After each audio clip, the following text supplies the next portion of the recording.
თუ არა რომ სვეტიცხოვლის კედელზე თქვენ შეამჩნევთ ყველაზე უცნაურ წმინდანს. აი ამას. კედელზე გამოსახულია წმინდა ქრისტეფორე, რომლის მოღვაწეობა გარკვეულწილად ბურუსით არის მოცული. მასზე ორი ლეგენდა ვრცელდება. ერთი ვერსიის თანახმად მას ქრისტიანად მოქცევამდე რეპრევი ერქვა და ზორბატანისა იყო. იგი მდინარის გადაკვეთაში ხალხს ეხმარებოდა. ერთხელ პატარა ბიჭმა სთხოვა წყალზე გადაყვანა. რეპრევმა შეისვა ბავშვი მხრებზე და წყალში შევიდა, მაგრამ მოულოდნელად ისეთი სიმძიმე იგრძნო, რომ შეშინდა და შეყოყმანდა. ბავშვმა კი უთხრა, რომ არავითარი საფრთხე არ ელოდათ. სინამდვილეში ეს მაცხოვარი იყო ბავშვის სახით, კაცობრიობის ცოდვის ტვირთით დამძიმებული.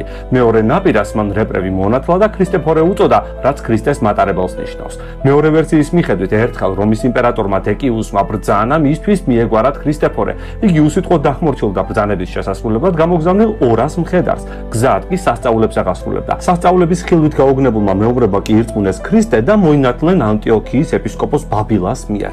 მაშინ იმპერატორმა ორი მეძავი მიუჩინა წმინდანს და უბრძანა კვლავ წარმართობისკენ მოექციათ იგი, მაგრამ მან ქალები თავად მოაქცია ქრისტეს რჯულზე. იმპერატორმა წამებით მოაკვლევინა ქალებიც და ის 200 მხედარიც. ქრისტეფორე კი გახურებულ ღუმელში ჩააგდეს, თუმცა ცეცხლმა არ დაწვა. ბოლოს კი მას თავი მოკვეთეს.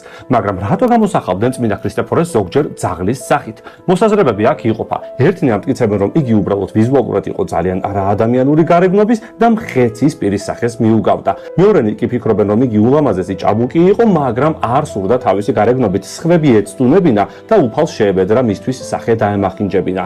მართლმადიდებელი ეკლესია მას ხშირად გამოსახავდა ძაღლის სახით, სანამ მე-18 საუკუნის რუსეთში ასეთი იკონოგრაფია არ აიკრძალა, ხოლო რუსეთის მიერ საქართველოს ავტოკეფალიის გაუქმების შემდეგ რუსებს უბრალოდ დაავიწყდათ სვეტიცხოვლის ერთ-ერთ თაღში გამოსახული ამ წმინდანის წაშლა და ასე შემოგვჭა ეს უნიკალური ფრესკაც.